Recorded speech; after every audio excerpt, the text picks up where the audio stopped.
Hello, this is Shmuel Moshe, and you are listening to the Weekly Parashahcast, a weekly Torah portion podcast where I read the text and provide my own interpretations based on my own understanding.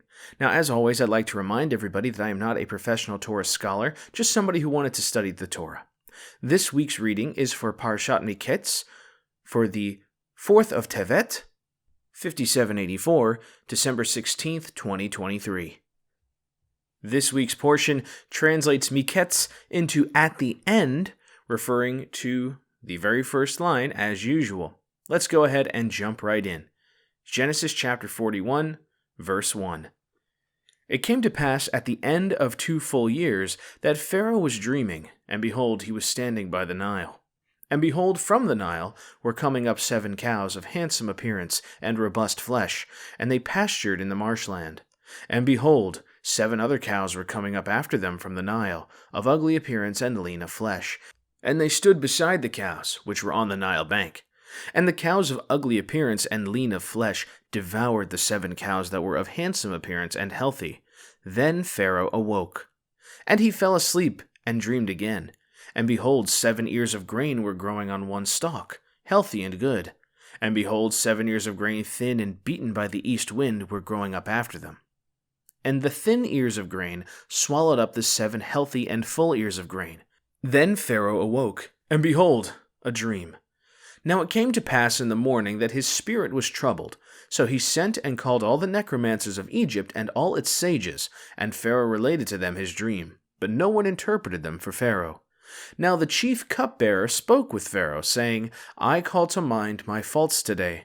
Pharaoh was angry with his servants, and he put me in prison in the house of the chief slaughterer, me and the chief baker. And we dreamed a dream on the same night, I and he, each one according to the interpretation of his dream we dreamed. And there with us was a Hebrew lad, a slave of the chief slaughterer, and we told him, and he interpreted our dreams for us. For each of us he interpreted according to his dream. And it came to pass that just as he had interpreted, so it was. Me he restored to my position, and him he hanged. So Pharaoh sent and called Joseph, and they rushed him from the dungeon, and he shaved and changed his clothes, and he then came to Pharaoh. So, picking up right where we left off, last time, Joseph did exactly as was just recounted after being thrown in prison, wrongfully imprisoned, I might add, and gave faithful interpretations of dreams, only to be forgotten by the one who he asked not to forget him. And so now Pharaoh has this nightmare.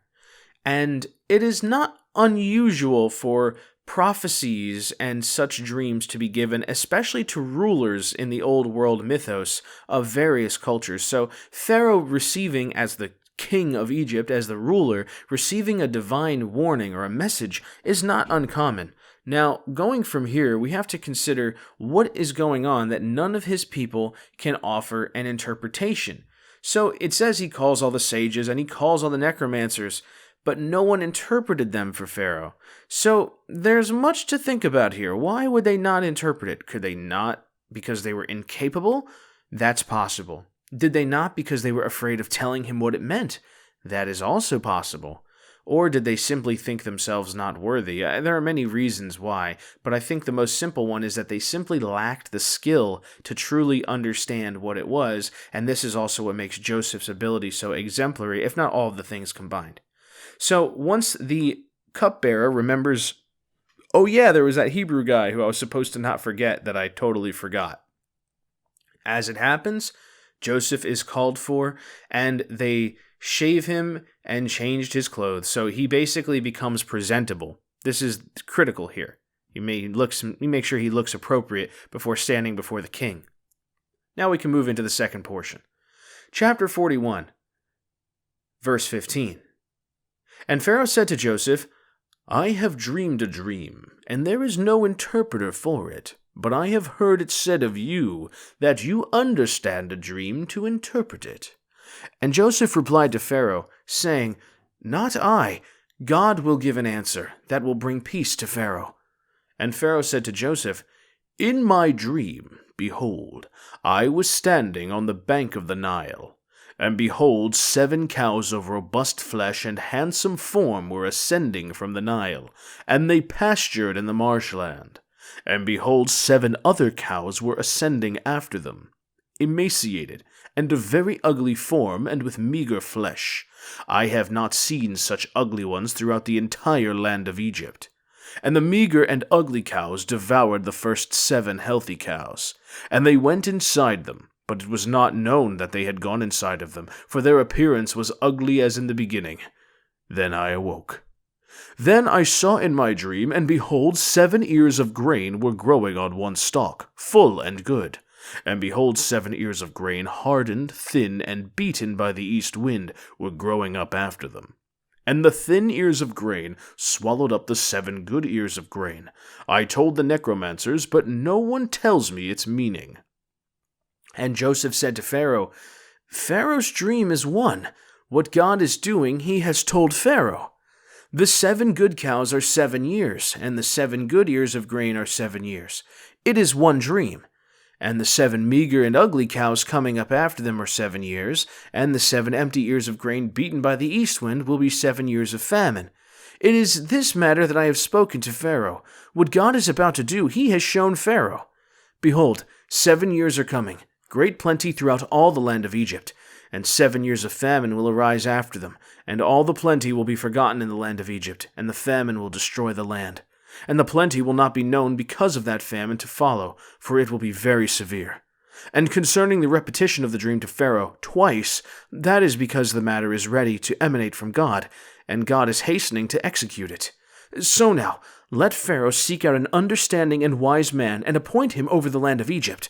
Let Pharaoh do this, and appoint officials over the land, and prepare the land of Egypt during the 7 years of plenty.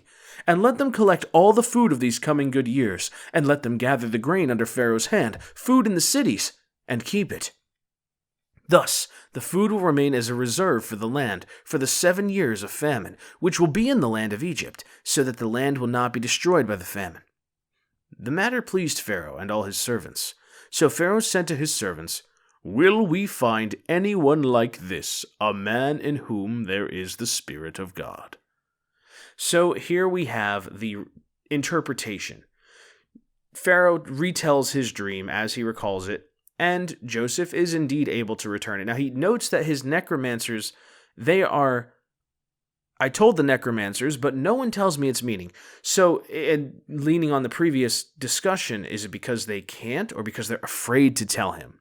It's entirely possible. They could be afraid of invoking his wrath. They could be afraid of cursing, anything. So whatever it is, they don't tell him what it is. But Joseph does not hesitate. And he also emphasizes that the 2 dreams you had are really one dream. It's the same message being told to you twice, and it's being told to you with emphasis because it's about to happen. So basically, you should really take heed because God is telling you, I'm doing this, and sending you a message. And it's not me, it's God giving me the interpretation, not my own ability. So this is also a matter of divinity that will come up later with others who perform deeds before pharaohs, but then say, it's not my own power, it's not magic, etc. This is the power of God itself. So either way, Joseph gives the very rough interpretation of what's to come, but also he does something that is not mentioned. He takes advantage of this opportunity to not only tell him the meaning, but also provide him with a solution. So he gives him the full breakdown. Here's what you should do about it. You're going to take your land's food surplus over these next 7 years, and you're going to stockpile it. And then, when all the famine starts, Egypt is going to be safe because you've stockpiled the food. So even though there was a famine, you're going to have enough in reserve to hold people over during that time. So, essentially, not only is this dream a warning, but it's an opportunity.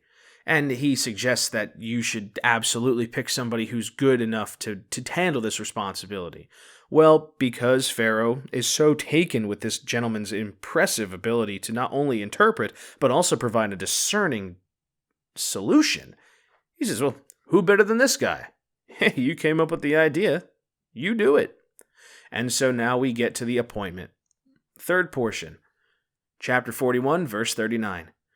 Then Pharaoh said to Joseph, Since God has let you know all this, there is no one as understanding and wise as you.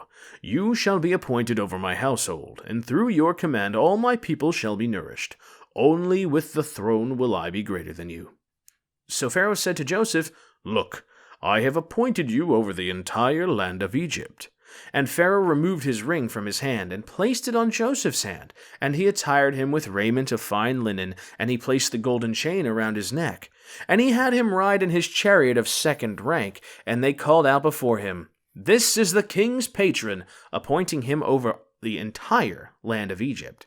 And Pharaoh said to Joseph, "I am Pharaoh, and besides you no one may lift his hand or his foot in the entire land of Egypt."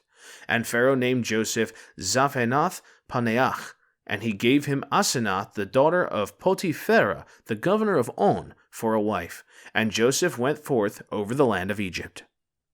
And Joseph was 30 years old when he stood before Pharaoh, the king of Egypt. And Joseph went out from before Pharaoh and passed through the entire land of Egypt. And in the 7 years of plenty, the inhabitants of the land gathered food by the handfuls. And he collected all the food of the 7 years that was in the land of Egypt, and he placed food in the cities. The food of the field surrounding the city he put within it. And Joseph gathered grain like the sand of the sea in great abundance, until one stopped counting, because there was no number. And to Joseph were born 2 sons before the year of the famine set in, whom Asenath, the daughter of Potipharah, the governor of On, bore to him. And Joseph named the firstborn Manasseh, "For God has caused me to forget all my toil and all my father's house." And the second one he named Ephraim, "For God has made me fruitful in the land of my affliction." Thus concludes the portion. So as we see here, Pharaoh goes all in on this plan. Not only does he say, "I'm going to take this idea of yours, I'm going to have you do it. And not only am I going to have you do it, I'm going to promote you to being my right-hand man throughout the entire country. So you're going to basically be my governor. You're going to be my magistrate. You're going to be the man in charge, except for me being in the throne. You're going to have all the actual responsibilities." So he gives him the utmost honors that a person can be given, short of being crowned the king himself. And Joseph is able to fulfill his responsibilities. Gradually, everything's going according to plan. The famine is going to come, but first we have this amazing, amazing time of bountiful harvest. And what is coming of that? People are able to get excess food and start storing it. And so at the end of it all, he also is given a wife, and he's also given his own name in Egyptian. And finally, his 2 sons are born, Manasseh and Ephraim, just before the famine kicks in. Now we get in. Oh, also one last thing before the 4th portion. The reason for the names. God has caused me to forget all my toil and all my father's house, right? So, in other words, he was going through it. But now, thanks to God, he's living it up like a king. Literally, like a king. And the second thing, God has made me fruitful in the land of my affliction. So, in other words, in this place that I've been condemned to, I've been allowed to prosper. So, there we have it. 4th portion.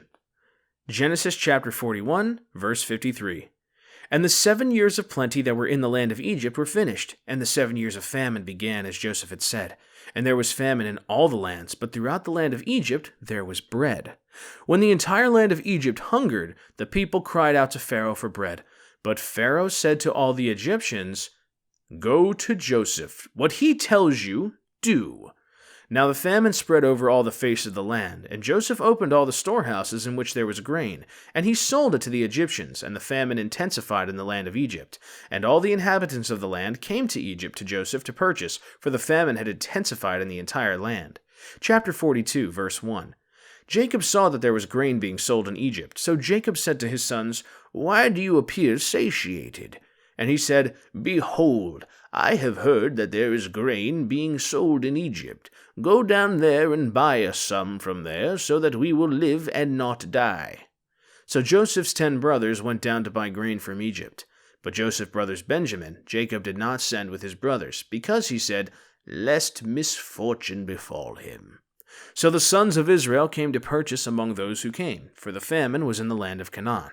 Now Joseph was the ruler over the land. It was he who sold grain to the entire populace of the land. And Joseph's brothers came and prostrated themselves to him with their faces to the ground. And Joseph saw his brothers, and he recognized them. But he made himself a stranger to them. And he spoke to them harshly. And he said to them, 'Where do you come from?' And they said, 'From the land of Canaan, to purchase food.' Now Joseph recognized his brothers, but they did not recognize him. And Joseph remembered the dreams that he had dreamed about them, and he said to them, "You are spies. You have come to see the nakedness of the land." And they said to him, "No, my master, your servants have come to buy food. We are all sons of one man. We are honest. Your servants were never spies." But he said to them, "No, but you have come to see the nakedness of the land." And they said, "We, your servants, are 12 brothers, the sons of one man in the land of Canaan. And behold, the youngest is with our father today, and one is gone." And Joseph said to them, "This is just what I have spoken to you, saying, you are spies. With this you shall be tested. By Pharaoh's life you shall not leave this place unless your youngest brother comes here. Send one of you, and let him fetch your brother, and you will be in prison, so that your words will be tested whether truth is with you. And if not, as Pharaoh lives, you are spies." And he put them in prison for 3 days. On the 3rd day, Joseph said to them, "Do this, and live. I fear God." Thus concludes the 4th portion and begins the retribution of Joseph against his brothers. So first off, Joseph had called it right, he read the dream correctly, and so now the famine has kicked in. Because Egypt had been stockpiling so selectively and intelligently preparing for this famine, not only are they safe, but all the neighboring people from other countries, they're having a famine too. And the problem is, they didn't know that this was coming. So they have to go somewhere, and the word on the street is, Egypt's got food. And so not only did they manage to have a bounty of food to keep the Egyptian people safe and fed, but now the government, because they have all this food, can make a killing selling the food, not just to the Egyptians, but to the people from outside of Egypt as well. So this is becoming one of the greatest monopolies of food of the era where there's a great famine. Well, this country just happens to have a whole bunch of food that you can buy. So Joseph is really bringing in the money for the Pharaoh. And the question has to be, why would the Pharaoh assign Joseph to do this? And of course he's successful, but what is the reason that this is all going down? And I think maybe it has to do with the fact that it says, as Joseph had said, implies that there may have been some doubt. And so by appointing Joseph to this position, it exonerates Pharaoh of any wrongdoing. In other words, Pharaoh can use this guy as the fall guy if things don't go well. And he's a foreigner. He can say, "Oh, we've been duped by a foreigner. It was wickedness." And of course, the Pharaoh would not fall for such a scheme, but he is so benevolent. Whatever the case may be, the idea is that is probably part of the reason that Joseph is given such blatant privilege, not just because he's good at what he does, but also because that level of, I suppose, reward shows not only the benefit of loyalty to Pharaoh, but also if things go south, they've got a fall guy. Nonetheless, there's no need to worry about that. Things do not go south. Things go amazing. So Joseph's making an absolute killing selling all this bread and all the food. And then the next chapter begins with Jacob, Israel. He finds out that there's food available. There's grain in Egypt. And so he tells his sons, "Why do you appear satiated?" In other words, why are you trying to act like you're not hungry? Why, who are you trying to fool here? We know we're all starving. Go to Egypt and buy some food so that we can survive. So 10 of them go, but Benjamin stays behind. Again, this is Rachel's other son, the only one left, as far as Jacob knows, because Joseph was killed, right? So he doesn't want to lose his only child left from his beloved wife. So that's what goes on here. He says, "You guys go, but I'm keeping Benjamin because I'm not letting anything happen to him." So what ends up happening is they get to Egypt, they find their brother, who has now got a new name that he is called, and he is older, he looks extravagant compared to the boy that they left in that pit. So, yeah, I would say that it's a very real chance. Of course they didn't recognize him. They all think he's dead or worse. So how would that even be possible that this man is his brother? But Joseph, on the other hand, knows exactly who he's talking to, and he takes advantage of this moment to really put them through the ringer a little bit. Accuses them of being spies, right? But he wants to really hear about his family. He wants to hear how they're doing. This is his indirect way, but he's harsh on them. And so What he does is he wants to see Benjamin. How can he do that? How can he see his little brother? He's going to force these guys to have no choice but to bring him. And that brings us into the next portion as the brothers are being tested. Portion 5, chapter 42, verse 19. If you are honest, your one brother will be confined in your prison, and you, go bring the grain for the hunger of your households. And bring your youngest brother to me, so that your words may be verified, and you will not die. And they did so. And they said to one another, Indeed, we are guilty for our brother, that we witnessed the distress of his soul when he begged us, and we did not listen. That is why this trouble has come upon us. And Reuben answered them, saying, Didn't I tell you? Do not sin against the lad, but you did not listen. Behold, his blood too is being demanded. They did not know that Joseph understood, for the interpreter was between them. And he turned away from them and wept. Then returned to them and spoke to them. And he took Simeon from among them and imprisoned him before their eyes. And Joseph commanded, and they filled their vessels with grain, and he commanded to return their money into each one's sack, and to give them provisions for the journey. And he did so for them. And they loaded their grain upon their donkeys, and they went away from there. The one opened his sack to give fodder to his donkey at the lodging place, and he saw his money, there it was, in the mouth of his sack. And he said to his brothers, My money has been returned, and indeed here it is in my sack. Their hearts sank, and trembling, they turned to one another, saying, What is this that God has done to us? And they came to Jacob their father, to the land of Canaan, and they told him all that had befallen them, saying, The man, the lord of the land, spoke to us harshly, and he accused us of spying on the land. And we said to him, We are honest, we were never spies. We are 12 brothers, the sons of our father. One is gone, and today the youngest is with our father in the land of Canaan. And the man, the lord of the land, said to us, With this I will know that you are honest. Leave one of your brothers with me, and what is needed for the hunger of your households take and go, and bring your youngest brother to me, so that I will know that you are not spies, that you are honest. Then I will give you your brother, and you may travel around in the land. And it came to pass that they were emptying their sacks, and behold, each one's bundle of money was in his sack. They saw the bundles of their money, they and their father, and they became frightened. And their father Jacob said to them, You have bereaved me. Joseph is gone, and Simeon is gone, and you want to take Benjamin? All these troubles have come upon me. And Reuben spoke to his father, saying, You may put my 2 sons to death if I don't bring Benjamin to you. Put him into my hands, and I will return him to you. But he, Jacob, said, My son shall not go down with you, because his brother is dead, and he alone is left.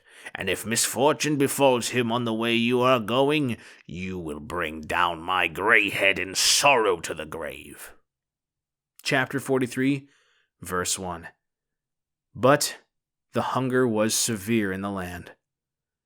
And it came to pass, when they finished eating the grain that they had brought from Egypt, that their father said to them, Go back and buy us a little food.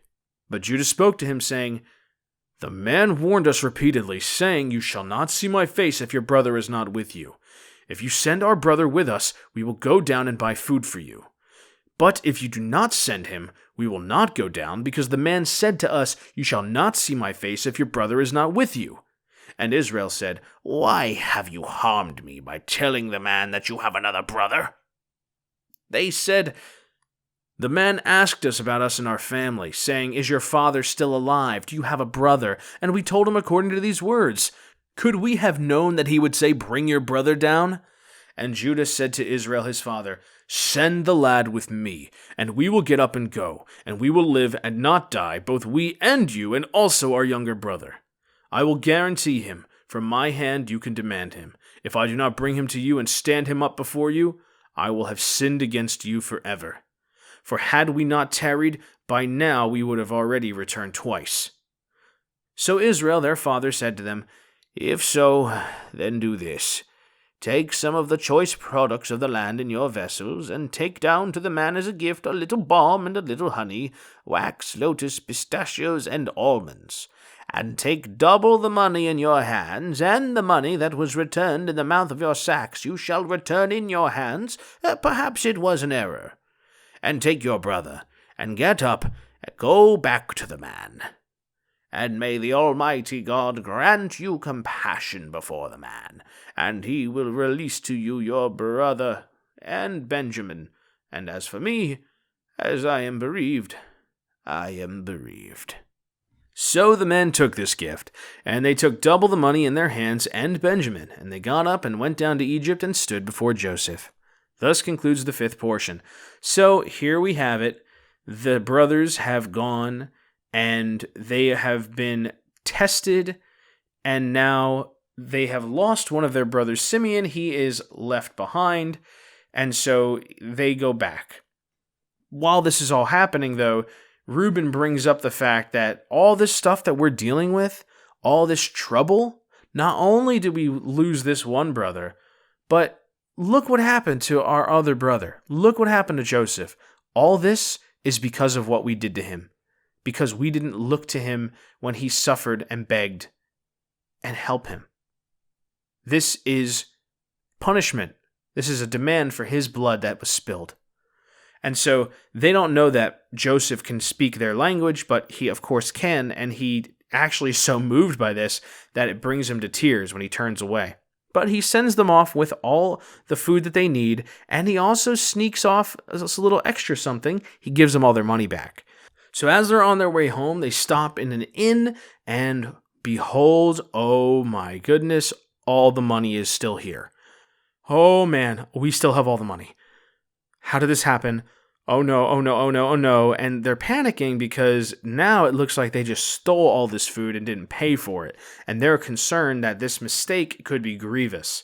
So they get back home, they tell Jacob about it, and Jacob is just like, oh my, how could you do this, you fools? Not only are you now missing a brother, but now you're telling me you want to take away my precious son that I didn't want to send down there, and now I gotta send him down there? Forget it, not happening, no way.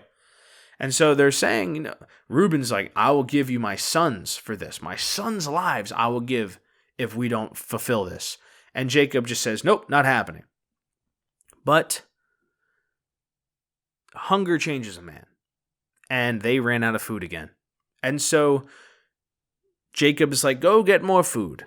And they basically, they're all concerned with the same problem. And Judah speaks up and he says, listen, Dad. They told us, don't come back unless we have Benjamin. And if you send us down there, we're not going to get any food. So why don't you stop messing around and give us Benjamin, okay? And I'll make you a deal. If I don't bring him back, it's on me forever. So in other words, Judah is actually welcoming a permanent curse to his very soul. That is his level of vow. Think about the difference, right? Reuben, the eldest brother, says, I'll sacrifice the lives of my 2 sons if I fail. Judah is going even deeper. No. This is not going to be anybody else's problem. This is going to be my problem forever.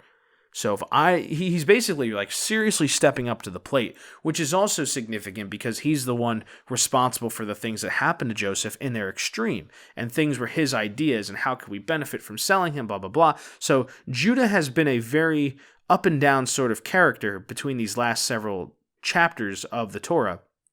But as we can see, he's really a man of action who has the decisiveness to step up to the plate. And I recently heard an explanation that this is a symbol of his kingship, of his kingly qualities, the ability to be decisive and take action and responsibility. So here's to Judah having his powerful moment. In any case, he also is like, why are you mad at us that we told him we have a brother? He asked us specifically about our family. How are we supposed to know what he was asking us for? How are we supposed to know how he'd react? So it is what it is. He sends Benjamin with them, but also Judah mentions, and by the way, if we didn't go, or if we went by now, we would have already been there and back twice. So, in other words, this would have been done with if you had just let us go the first time. By the way, implication, one of our brothers is still there. Right, so he basically, this shows Jacob's favoritism never really comes to an end, but it's abundant here. Benjamin. He likes Benjamin the most. Also, I forgot to mention this in the previous sections, but the dream that Joseph got in trouble for about his brothers and family bowing before him, turns out it was accurate, because look at that, his brothers were bowing before him. Back to the present moment, there you have it. And so Jacob being shrewd enough to put two and two together, well, you have been gone a long time. Okay, well, if you're going to go, here's what you're going to do. Let's bring him some presents. Yeah, you're going to bring him some nice gifts. And so that's the plan. They bring lovely gifts, and hopefully this will all work out. He sends them with blessings, hoping that there will be compassion and that they will successfully return. But he also basically just, as for me, I am bereaved. So even if he's got all this going on, it doesn't matter. He's full of grief because he's just got the worst feelings going on. And with that, they return along with the money that they received last time and double that to make sure, in case it was a mistake, they give all the money. Now, sixth portion, chapter 43, verse 16. When Joseph saw Benjamin with them, he said to the overseer of his house, "Bring the men into the house, and give orders to slaughter an animal and to prepare, for the men will eat with me at lunch." And the man did as Joseph had said, and the man brought the men into Joseph's house. Now the men were frightened because they had been brought into Joseph's house, and they said, "On account of the money that came back into our sacks at first, we are brought to roll upon us and to fall upon us and to take us as slaves and our donkeys as well." So they drew near the man who was over Joseph's house, and they spoke to him at the entrance of the house. And they said, "Please, my lord, we came down at first to purchase food. And it came to pass, when we came to the lodging place, that we opened our sacks, and behold, each man's money was in the mouth of his sack, our money in full weight. And we returned it in our hands. And we brought down other money in our hands to purchase food. We do not know who put our money into our sacks." And he said, "Peace to you, fear not. Your God and the God of your father gave you a treasure in your sacks. Your money came to me." And he brought Simeon out to them. Then the man brought the men, the brothers, into Joseph's house, and he gave them water, and they washed their feet, and he gave fodder to their donkeys. And they prepared the gift until Joseph would come at lunchtime, for they heard that there they would eat bread. And Joseph came home, and they brought him the gift that was in their hands into the house, and they prostrated themselves to him to the ground. He inquired after their welfare, and he said to them, "Is your elderly father whom you mentioned well? Is he still alive?" And they said, "Your servant, our father, is well. He is still alive." And they bowed and prostrated themselves. And he lifted his eyes and saw Benjamin his brother, the son of his mother. And he said, "Is this your little brother whom you told me about?" And he said, "May God favor you, my son." Thus concludes the short sixth portion. So Joseph has basically set the stage for this great big family reunion. He's going to host them for a lovely lunch, but they are not aware that his intentions are so nice. They're afraid that they're about to get punished. So before they go in and walk into what they assume is an ambush, because there's going to be a misunderstanding about them having stolen the money last time, they stop the guy at the door and they say, hey, we're not here for anything crazy. We just wanted to buy some food, and also we brought more money because, believe it or not, this crazy thing happened last time and we ended up with money on our way out. So we just want to make sure you really get what's yours here. And he basically assures them and says, "Don't worry about it. What money you brought last time to pay me, I got it. Whatever you got with you, that was just obviously a treasure from your God. Not anything to do with us, so don't worry about that. You're not in trouble or anything."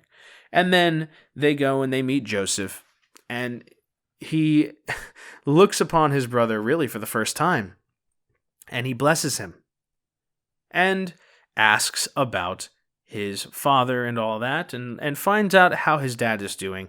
Interestingly, Judah covered for his brothers previously with his clever lie, because Joseph now asks about the family. Moving along. Seventh portion, chapter 43, verse 30. And Joseph hastened, for his mercy was stirred toward his brother, and he wanted to weep, so he went into the room and wept there. And he washed his face and came out, and he restrained himself and said, "Serve the food." And they set for him separately, and for them separately, and for the Egyptians who ate with him separately, because the Egyptians could not eat food with the Hebrews, because it is an abomination to the Egyptians. They sat before him, the firstborn according to his age, and the youngest according to his youth. And the men looked at each other in astonishment. And he had portions brought to them from before him. And Benjamin's portion was 5 times as large as the portions of any of them. And they drank and became intoxicated with him. Chapter 44.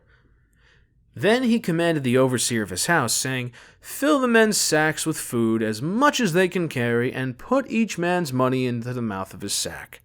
And my goblet, the silver goblet, put into the mouth of the sack of the youngest, and his purchase money." And he did according to Joseph's word which he had spoken. The morning became light, and the men were sent on their way, they and their donkeys. They had exited the city, but had not gone far, when Joseph said to the overseer of the house, "Get up, pursue the men, and when you overtake them, say to them, 'Why have you repaid good with evil?' Is not this the one my master drinks from? Why, he even divines with it. You have done evil by the way you have acted." He overtook them, and he said these words to them. And they said to him, "Why should my master say such words as these? Far be it from your servants to do a thing like this. Behold, the money we found in the mouth of our sacks we returned to you from the land of Canaan. So how could we steal from your master's house silver or gold? Whichever one of your servants with whom it is found shall die, and also we will be slaves to my master." And he said, "Now indeed, so it is as you have spoken, but the one with whom it is found shall be my slave, and you shall be cleared." So they hastened, and each one lowered his sack to the ground, and each one opened his sack. He searched, he started with the eldest, and finished with the youngest, and the goblet was found in Benjamin's sack. So they rent their garments, and each one loaded his donkey, and they returned to the city. And Judah and his brothers came to Joseph's house, and he was still there, and they fell before him upon the ground. And Joseph said to them, "What is this deed that you have committed? Don't you know that a person like me practices divination?" And Judah said, "What shall we say to my master? What shall we speak? And how shall we exonerate ourselves? God has found your servants' iniquity. Behold, we are my Lord's servants, both we and the one in whose possession the goblet has been found." But he said, "Far be it from me to do this. The man in whose possession the goblet was found, he shall be my slave. But as for you, go up in peace to your father." Thus we get to the grand finale, the drama of it all. Joseph and his brothers, they have their feast, and interestingly, they all get separated. And you could consider this to be the first clue, because the Egyptians all get their own portion away from Joseph, the brothers get their portion away, and he gets his own. Noting, again, that they all can't dine at the same table due to Egyptian custom, Joseph is still a foreigner, even at this level of his career. Even though he's this important, it still is as it is. In any case, Joseph gives Benjamin the huge portion of meal, 5 times bigger than all his brothers get, and on top of that, they have a lovely time, they get drunk, and the next morning, Joseph tells his servant, "Hey, listen, send those guys off with all the treasure that they can carry, all the food that they can carry, and even stick this cup of mine into the little one's, Benjamin there. Stick it in his bag so that, send him along with this silver goblet." And once they get out on their way, he then tells the same guy, "Okay, now go stop them and accuse them of stealing." and so they do exactly as Joseph tells them. They go out, and the duplicity is not uncovered, but they certainly look guilty, and they even do the same mistake that Jacob made when fleeing from Laban, saying, "Whoever among us you find, he's done for." And the rest of us will be your slaves. So they make a pretty bad deal there. Some things just history repeats itself. Don't make promises that you really shouldn't be making. In any case, he says, no, those who don't do anything wrong, who didn't steal my goblet, you're fine. But the one who did, I'm keeping him. So it's revealed to be Benjamin, and immediately all the brothers understand, oh, we are so screwed. We promised to bring him home, and now we're going to lose him. And so they start tearing their clothes, which is also what is done when people are grieving. And so this is just how severe this outcome was. The brothers know it's over. It is completely over for them. But nonetheless, they go back with their brother, they return to the city, they talk to Joseph, and they implore him, saying, "No, all of us are your slaves.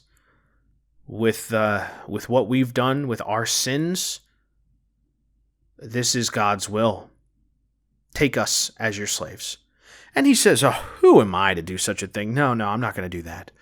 I'm just going to keep the one. I'm just going to keep Benjamin there, and you all can go on your way. Bye." And here we get to the truly painful finale. So, interestingly, his children are named Menashe and Ephraim, right? And Menashe was saying because he forgot his father's house.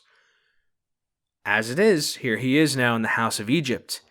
And he wants to take Benjamin and keep Benjamin there with him. So he's basically saying, sayonara, brothers. I'm keeping my little brother, and the rest of you can go on back to Canaan where you belong. But we'll see if it stays that way. Regardless, they are there to do the right thing. They can't leave without Benjamin, and they know it. But they can't really do much about it, can they? This is the second most important person, the only human below Pharaoh that's above everyone else, right? He is the second in command in this entire nation, so you really can't do much. If he says it, that's what's going to happen. In any case, this is really the revenge of Joseph. He gets to torment his brothers, and he gets emotional, of course, seeing his little brother for the first time. He's so emotionally moved, but it's not going to work out for them to believe this for too much longer. I think the jig is almost up, and so we'll have to stay tuned for next time.